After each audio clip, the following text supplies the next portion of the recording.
Good morning, everyone. We will give it just a moment for a couple more people to sign on.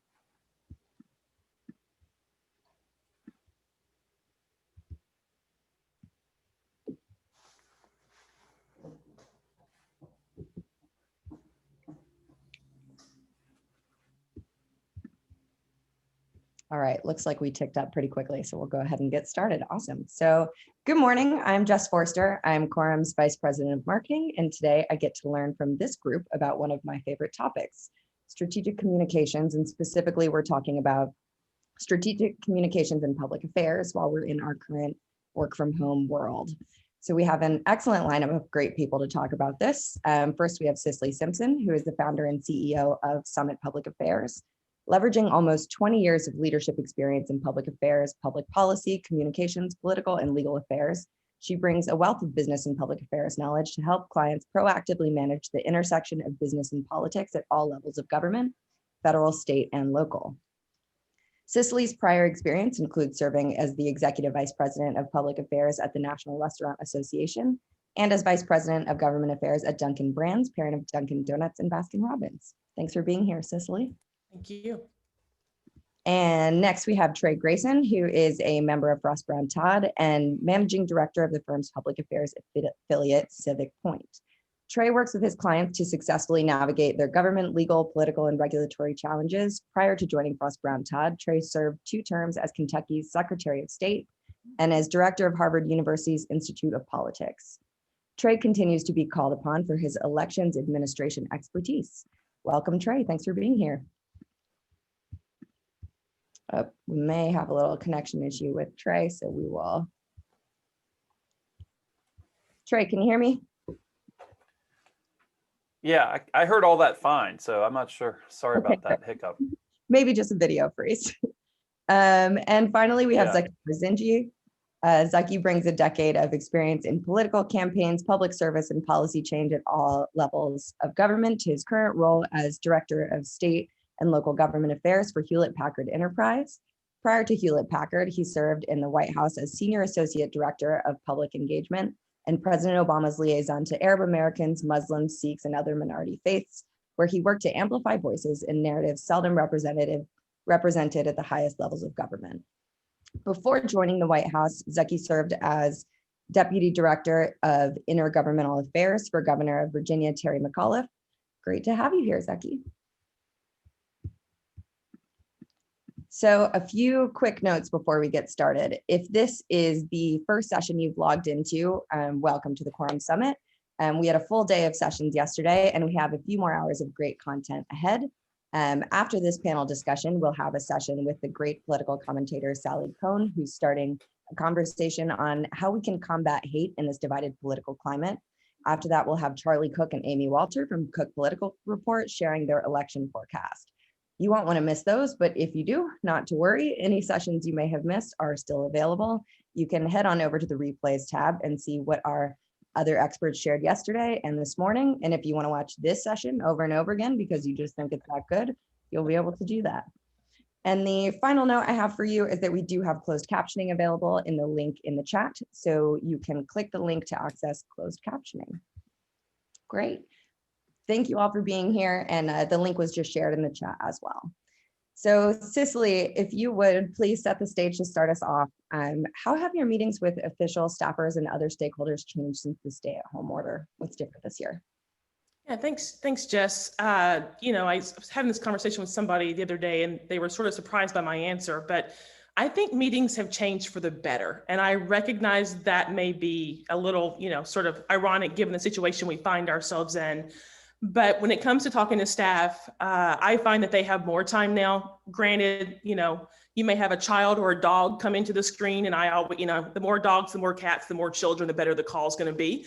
But I find people have more time to interact. They don't seem as rushed. They don't have the distractions that they previously had when they were in their congressional office.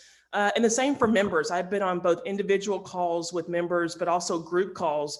And the group calls usually last, 45 minutes to an hour. And think about that. You don't usually get that kind of time, in person in the office for whatever reason, voting schedules, committee schedules, or what have you. So actually, I have found the work from home environment to be way more conducive to conversations with both lawmakers, staff, and other stakeholders, that I interact with. But I'll defer to my other panelists if they think different, but I actually have found it to be a very advantageous time to be interacting with folks on the Hill, and actually state and local as well, which is important too.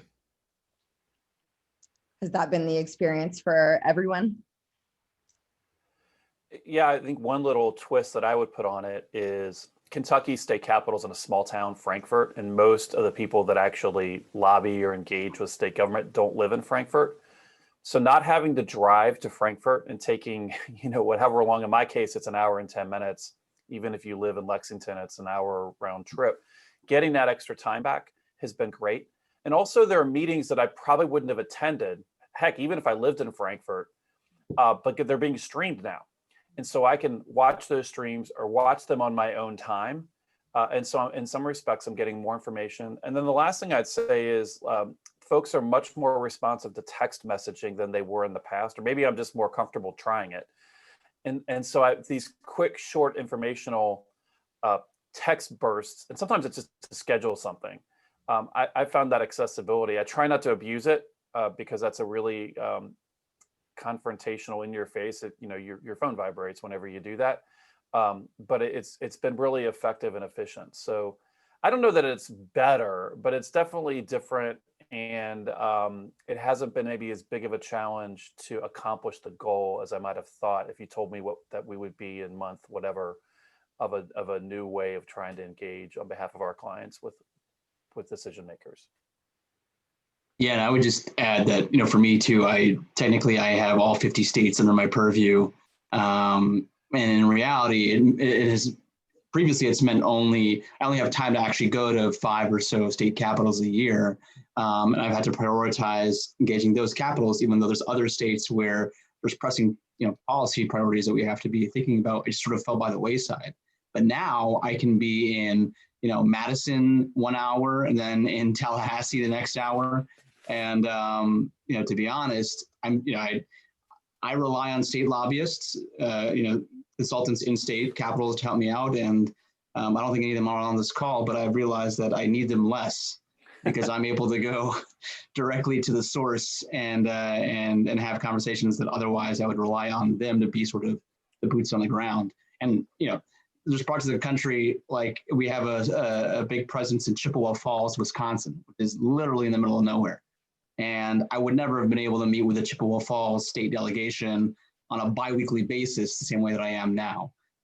So I strongly agree with Cicely, like it really has expanded the opportunities that I have to better do my job and to also be aware of things that are happening in parts of the country that otherwise I just would have completely been cut off from.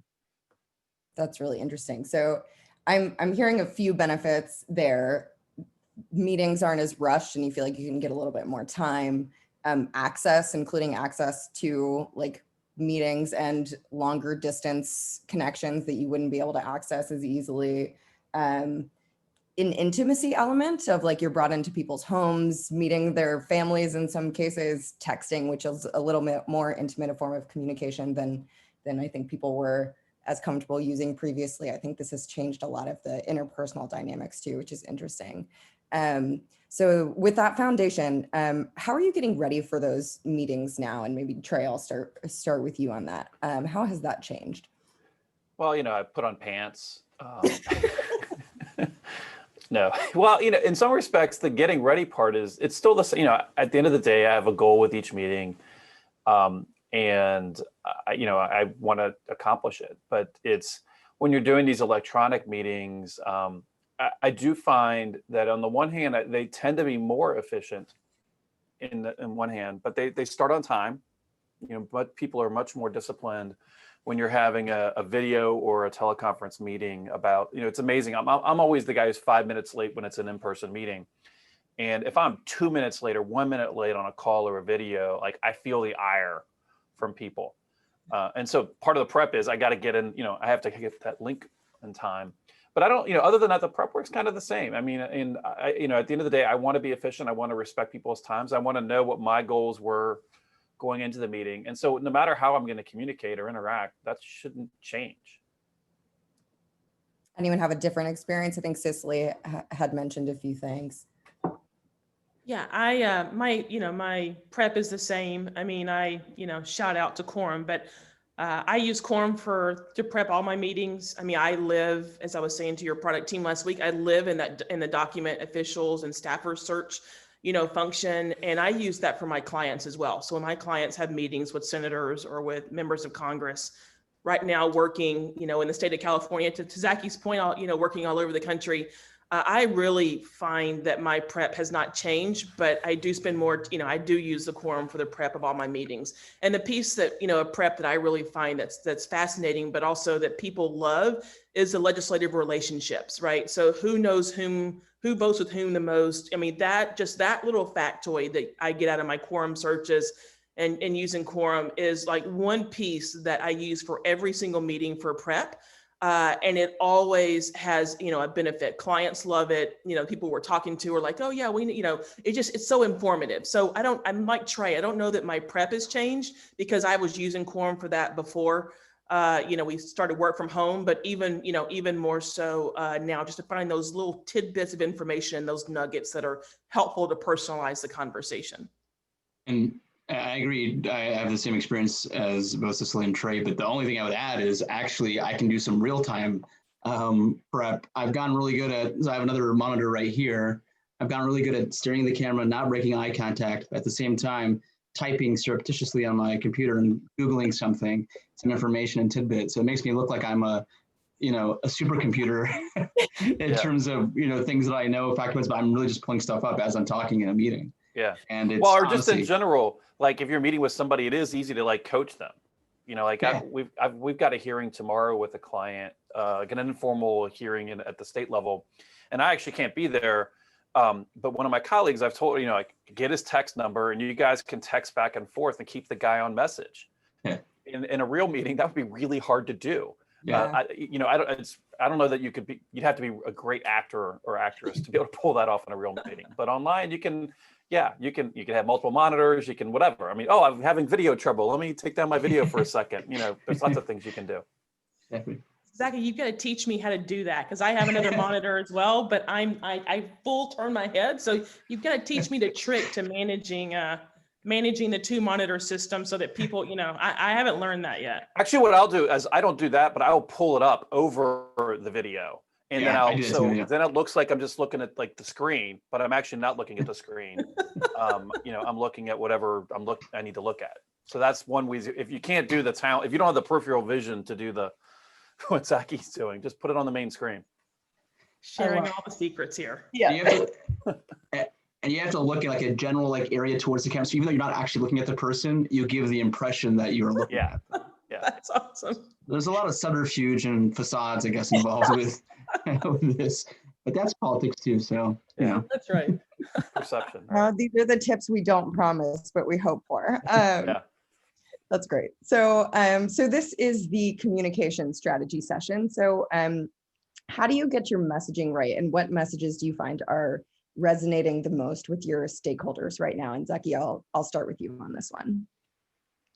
Yeah, thanks. And I saw actually a question pop up in the Q&A that was sort of related to this, not the Q&A section. I think that so for me, I think in the beginning, I felt like I had to sort of act like everything was normal and almost downplay the fact that we were in a pandemic and try to get to the normal policy priorities that I, was going after. And for me, for my company, some of the policy priorities I'm working on are pretty in the weeds, pretty technical. But it became clear that, obviously the pandemic's not going away. No matter who you're talking to, whether they're Republican or Democrat, no matter where they are in the country, they are thinking about the pandemic and its effects in some way or another. So I think over time, I've tried to figure out a way to wrap whatever meeting I was doing, giving it some kind of COVID angle. And sometimes it's just in passing, but sometimes it's, it's more, more extensive than that. So for example, my company does a lot of work in the connectivity space. We help, we sell wireless routers and access points and things like that. And so one thing that the pandemic has exposed is the digital divide that exists for students across the country. COVID didn't create the digital divide. It existed already pre-pandemic, but it's really exposed it because now you have all these students who are trying to learn from home. And if they don't have connectivity or they don't have devices, they are unable to access and they fall behind. And it's also communities of color, especially, that get disproportionately impacted by that divide. And so for me, it became much more important that when I'm talking about just generally what our company does and how we can provide solutions, it was necessary for me to kind of align our messaging to the conversations that are happening at a broader level. And so if to the extent that policymakers are now talking about things like the digital divide, the kind of all these different fissions or fracture, these different like kind of fractures that COVID has exposed, to the extent that we can talk about that in the meetings that we otherwise would have had on different topics, I think it really helps demonstrate that my company is stepping up to the moment and is understanding that times are not normal, and that we are not just a vendor. We want to be a true partner with states and local government in solving these issues. So I think that, I don't know how specific of an answer that is, but I think generally speaking, it's kind of been in the back of my mind is how do I, use every opportunity that we have to engage government to really make the point that we understand that things are not normal and we want to act, respectfully and strategically to really help, be a part of the solution and not just sort of talk about whatever boxes we're trying to sell.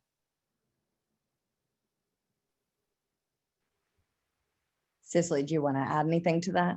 Yeah, no, that's a great point. My answer, I guess, would be twofold. One, I do work on a lot of COVID issues right now, so I find the opportunity to mention something that's non-COVID related.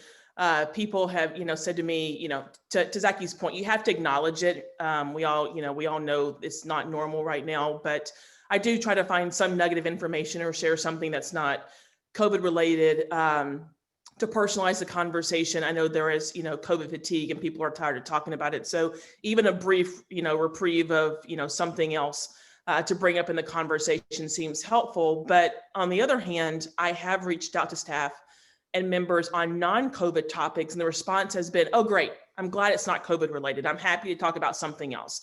And as technical as that other issue may be, that's sort of the other side of the coin is I've gotten that response from some people who, sure, let's talk about anything else you want to talk about. Sure, happy to dig in.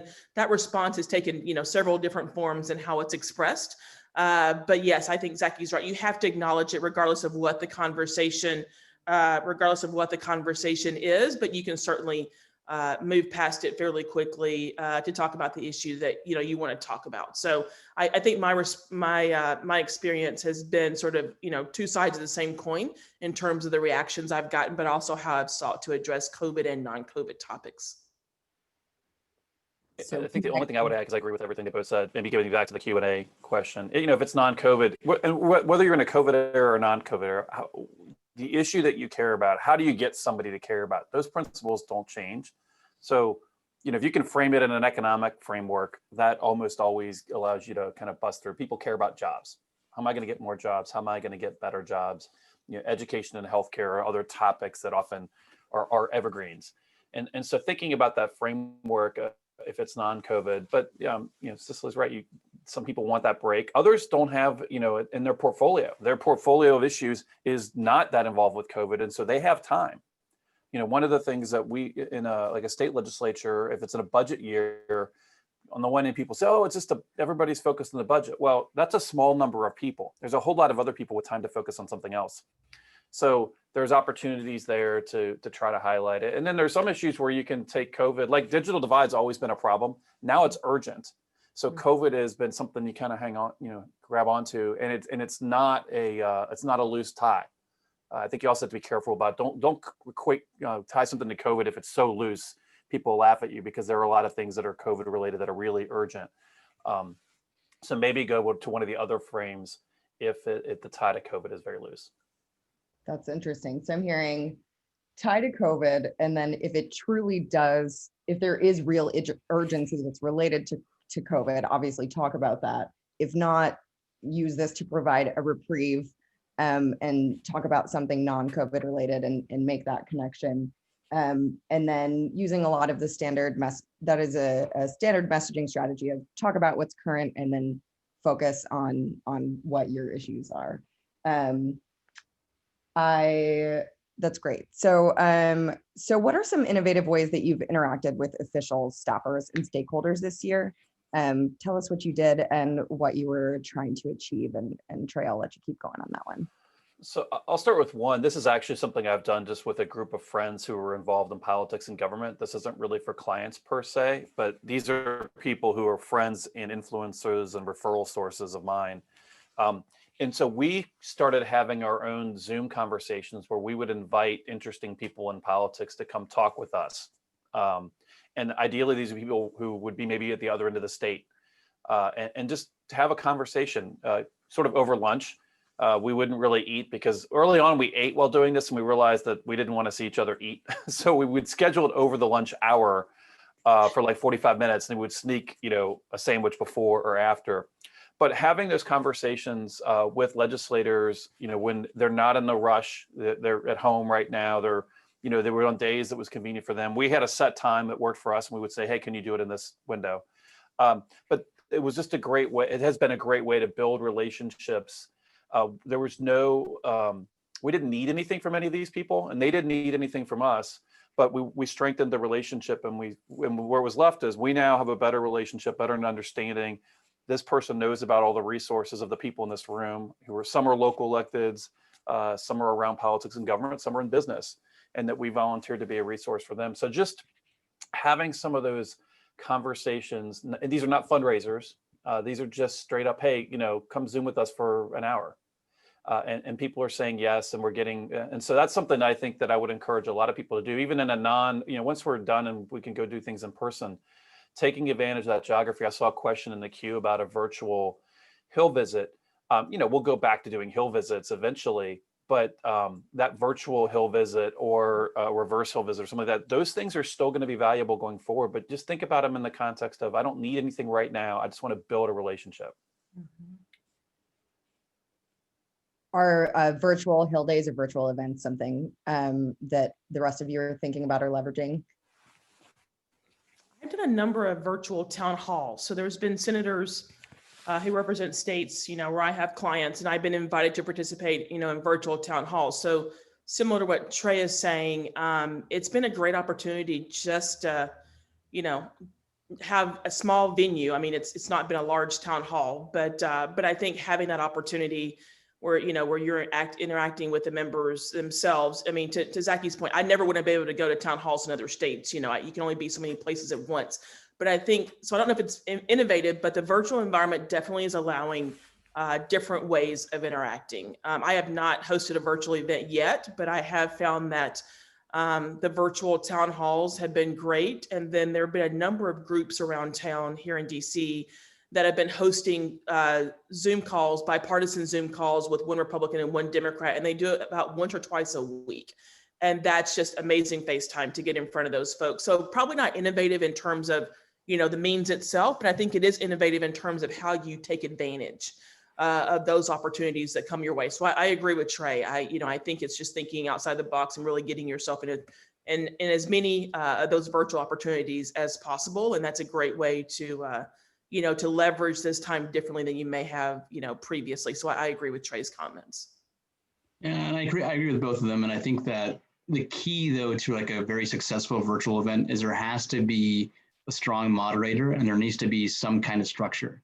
Because the problem with Zoom is that it's inherently kind of an awkward situation, right? I mean, and so when you try to duplicate like a happy hour or things like that, it's great and it can work well, but there's also kind of odd sort of gaps because you don't have the normal ability to do crosstalk or things like that. I had this is a separate thing, but we had a baby during COVID and we had a virtual baby shower. And it was one of the most awkward things you ever did because everyone is just, people were saying like, congratulations, and they just sort of stared at us and we stared back at them. And it was everything. It was like so strange until, somebody's like, well, let's play a game together and let's have like a structured conversation. And then we're all like, oh, thank God, we don't have to keep on looking at each other awkward. So I think that the same thing happens also with some of these outreach events. I've separate from my day job, I've done a number of Biden events now, especially working with Asian Americans for Biden. We've had a couple of different events in Virginia that are virtual. And again, you can sort of see the level of quality really fluctuates based on the program, the structure, and who you have running the show, especially also when it comes to Q&A. It's great to be able to have written questions, and I think it really helps facilitate the conversation, but it's also important, I think, for the organizer to have a good idea going in, what questions are going to be asked, and if no one's going to ask questions, or if no one's going to ask any good questions, you can jump in and sort of take over. Not that different from a normal in-person event. I just feel like the awkwardness and the stiltedness gets heightened in a Zoom setting. And so it's important to kind of keep those things in mind. This discussion is a little too meta for me. No, that's great. Anything you want to add, Zaki, to the topic of innovative ways that you've interacted with officials, staffers, stakeholders? Yeah, I don't know that we've done anything truly innovative. I think it's mostly just, again, just sort of the access and the ability to engage. I think the biggest, obviously, difference is the ability to share your screen and the ability to share kind of interesting visual content. It can be a crutch, though, sometimes. I mean, also in in-person meetings, when you're doing a presentation, you don't want to rely too heavily on a PowerPoint.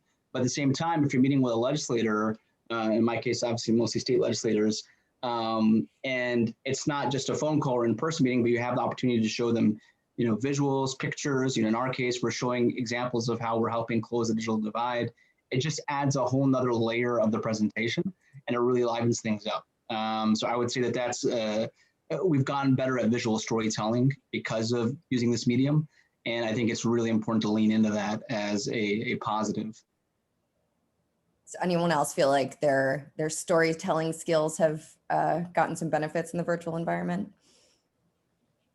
Well, for one, I would just encourage people, the more you do, the better you get. It's like anything else, whether it's just regular public speaking, but you get more comfortable looking at the little blue dot next to the camera slightly above the monitor when you're talking.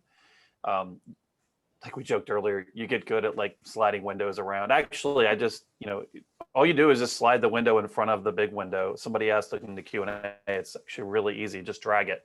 Even if your Zoom is full screen, you can pull anything in front of it. So it's really, really quite easy. But that practice, and so you could, if you're worried about it, if it's a big meeting, practice with your friends. But this is something, it's a learned skill. I want to put a +1 on the moderator that Zaki said. Yeah, there's some awkward pauses. I've been to a couple of fundraisers and Zooms, and they're particularly awkward. The flip side of that is you've got the office holder. They usually will take more questions and give more information during the Zoom fundraiser than they would in person. You don't get the side conversations like you do in the networking, but you may actually get more from the principal, which is nice. And I'm also finding, for me, I'm getting asked to do a lot of webinars. I do a lot of election consulting. And so every day it seems like I'm doing something around the country on elections. And what that's done is that has increased my brand, which has caused more people to invite me to go do these things. The more I do, the more I get asked to do opportunities for clients to come to me, or just this volunteer work. One of the things I like about this election stuff is some of it I get paid to do and some of it is volunteer, but in all respects, I'm making the elections work better in the country. But the more webinars I do, the better the better I am at it, the more stature I have. Also, I learn more because I'm listening to other people talk. Definitely agree with that. Some interesting points there. We definitely have found, what we used to do for our team get-togethers was just lay out some food and drinks, and we just showed up. And that is not something that works in a virtual environment. We have to think a lot more about engaging people in a more structured way. So definitely see how that's translating. So one question that we're asking every summit speaker, so I'd like each of you to answer this one. What is one thing you'd like to challenge all public affairs professionals to do? I'll start with Cicely on this one. I was hoping you'd start with somebody else. All right, You know, Troy. for me, I am, pretty passionate about public affairs. I'm somebody who took a, sort of a multiple disciplinary, shop when I worked at the association and turned it into a comprehensive public affairs, unit. So I'm pretty passionate about how to pull all the levers of public affairs at one time, right? Public affairs, the umbrella, the arena, how you script it, I think allows for a lot of creativity. It's not government relations and then communications, and it's not a siloed approach. It's a, how do you pull the levers at any given time to accomplish your goals? And certainly under a public affairs umbrella, there are many, different tools and strategies you can use. So that's my challenge is I think, in conversations, I still find public affairs is defined in so many different ways, but it's also very narrowly scoped. Sometimes it's very narrowly utilized. Whereas I think if you take a very holistic, comprehensive view of all of your public facing pieces, right? So public affairs is anything public facing, and really begin to pull all that together and understand how to pull those levers at any given time, then I think, taking a public affairs approach is more holistic, but also more effective. So I just encourage people to think more holistically about it. And, what are the strategies and tools that a public affairs strategy allows you to employ versus perhaps more traditional, pieces of the equation that people have traditionally thought of. So that's sort of my challenge to people, is just think outside the box, because public affairs allows you to do so. I like that. Trey, would you like to add to that question? What would you challenge all public affairs professionals to do? I'd say make sure you set aside time to gather your data, to figure out what we're here at a summit organized by Quorum, and so I'll put a little bit of a plug in for Quorum. Quorum has a ton of data, but also has the ability to get more data into it. Mm-hmm. And so making sure, earlier I talked about all the mobile messaging, making sure that you may have the mobile number for all the people that you need, but your colleagues may not. So make sure you put that mobile number into Quorum so your colleagues can get access to it. Making sure that you have a good sense of your clients and other stakeholders' campaign contributions, mm-hmm. and get it into Quorum or someplace else if you don't want to put it in Quorum. But processing all that data and getting it so it's accessible, you'll be unique in this space. I think that I'm still relatively new in this space. I was a public official for a while and worked at a university and at a chamber of commerce, and so the last 3 years I've been a contract public affairs guy. And I can tell that most of my colleagues are not very good at accumulating the data. It's also true when I was an elected official or a candidate. When I first ran, I had the contact information for the people that I wanted to reach out to for money, to volunteer, for endorsements and things like that, all teed up and ready to go. Because once I got into the campaign, it was too hard to gather it. And I think the same thing. So now's a weird time of year, because you might be really busy helping out with campaigns, but you might also be not very busy, because there's not a lot going on in the legislative process right now. State legislatures are mostly finished, or they're on pause for the election. So it's actually a pretty good time over the next couple of months to get all that in place for the sprint that almost everybody starts on January, once January hits. So get all that data, get it in a place where it's accessible, and make sure it's shared among members of your team so you can be most efficient.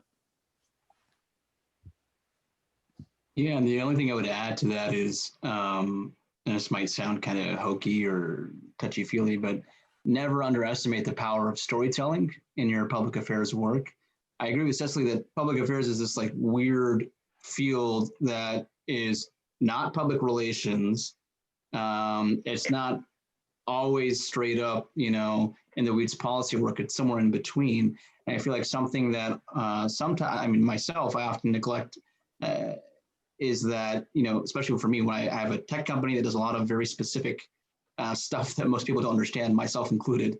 And I'm engaging with, state legislators, governor's offices, who also have zero frame of reference for who we are. And it's easy to kind of lean into, in our case, sort of the data, the facts, the specifics of what our technology does. But it's really, I have to remind myself constantly to go back to, what is the human face of the issue that I'm talking about? Even if it's something totally dry and irrelevant, how can I center this or ground this in some kind of human experience, universal experience? And I feel like now more than ever, that's important. It's important in our work. And, to be able to come across as as sincere and authentic and genuine, no matter what your industry is, no matter who you're representing, is a very important trait. And it's also at the end of the day, from a selfish perspective, it helps you get ahead. It helps you differentiate yourself from other companies and other clients. So that's the only thing I'd add on is don't underestimate the power of authentic storytelling and narratives in your broader public affairs work. I love that. Are there any particular stories you find yourself telling or types of stories you find yourself telling when it comes to making that more personal connection, especially with a more tech forward company? Yeah, I mean, so I think, like I said, the biggest thing that we're doing right now is focusing on digital divide. My company's an enterprise wireless. We have an enterprise wireless component of our company, which means that we don't do like personal hotspots. We do more like, larger scale Wi-Fi solutions, which I just bored myself explaining that. And one of the things that we really try to do is, during the pandemic, to focus on how do we sort of crystallize for people what our technology is, because some people don't even know that it exists. And so there's an example that we use. Some of you guys might have seen this in Salinas County, California. There was this image and this story of two young Latinx girls who were in a Taco Bell parking lot trying to get Wi-Fi. And Child Protective Services was called on them. Was called on their mom because they were literally just trying to connect to the public, to the Taco Bell Wi-Fi to get connectivity because they didn't have internet and they were, homeless. So one thing that we did immediately after I saw that story, we reached out to Salinas County officials and said, hey, how can we help make sure that something like this doesn't happen again? And so we worked with them to find ways to, extend Wi-Fi in public buildings across Salinas County. We worked with the schools to do things like, put wireless technology on school buses and send those school buses into low-income neighborhoods to provide connectivity for entire families, for many families at once, things like that. And I think that, for me, being able to tell those kinds of stories really crystallizes what we have the power to do through innovation. It's a very specific story of a very dire situation, but it also can be extrapolated into these are the kinds of ways that we can solve connectivity issues across the board, all kinds of different settings. That's great. That's great. I love that story. So you, there's one question in the Q&A for you specifically, Zaki, that says, you noted earlier, it says Zaki earlier noted that he might have to rely less on lobbyists now because through technology, he can reach more folks in state capitals. Makes perfect sense, but how big a loss are not having the informal off the record hallway conversations that maybe can't be replicated on the record Zoom call? Yeah, I mean, it's a big, I have fired some of my lobbyists, but I'm not going to fire all my lobbyists anytime soon. I fired some lobbyists because of budget issues. And of course, you can't replace that. You hire a lobbyist not just because of their proximity, but because they have these innate connections and relationships. And so that can't be replaced. But right now, I mean, honestly, there's no side conversations happening. There's no in the hall conversations, at least not in my experience in the states where I'm focused on. So it's, we're not able to do it, but it's also kind of a level playing field because nobody else is able to do it either. So from that perspective, it's almost more of it's a more, like I said, level playing field where it's less dependent on the specific lobbyist you have and their specific relationship with certain members. And it's kind of more, how can I differentiate my story and my issue from the other vendors in a way that kind of reaches a broader array of officials. And it's good because it's forced me to invest in relationships with, legislators, but also people in governor's offices that I otherwise would just ignore. Because right now, previously, I would just be relying on whoever my lobbyist knows the best in the state capitol. Now I'm on my own, reaching out to as many legislators as I can to develop my own relationships. And I think that ultimately that's a healthier thing. And like I said, I'm not going to fire my lobbyists, but I think it's just a better way to do public affairs as a company versus being always relying on external consultants. No offense to President Company. None taken. Cool. I think that leads really well into another question someone asked in the chat, which is, what will be the new normal post-COVID? How has this changed how, even when we get back to being able to have in-person meetings, how has this experience changed how you will work moving forward? So Zaki will hire us all back because he'll need us to have those side conversations in the hallways. I do think we're going to see more video conversations. You know, I think one thing that'll be interesting is pre-COVID, how many of the conversations that were calls will convert to video, and how many, you know, will revert back to call. I'm just curious to see, because I noticed internally, and I'm part of a law firm, and I'm an attorney and I do some law, and so lawyers live on the phone. But I've noticed that internally we've started more of our regular things have become video. And my guess is that'll remain. And so I think the efficiency of the video, because it's still in person is always better to make that connection. But I think a video is better than the phone call. In some respect, the screen sharing, again, you don't want to rely too much on the PowerPoint, but being able to share that screen, you can get something it's much more efficient than doing something over the phone, because you're looking at the same thing. So I think we'll see more video. My guess is that more public meetings will be streamed than now, that'll be a permanent shift. And that's a good thing for transparency in government. And especially some of the smaller things that, you know, in Kentucky, all of our main meetings were all, we're all streamed. But if there was a quick A&R meeting on adjournment so they could go do something, they didn't always have the capacity to do that. But that's okay, because people who were hanging out at the Capitol could go see that meeting. It was live. Well, in a COVID era, they couldn't do that. So everything is screened, even if it's at a bad angle. You know, there's some YouTube, one camera with a phone. I don't think that's going to change. So that's, for us professionally, that's a good thing. But I think also for us as citizens, that's a good thing.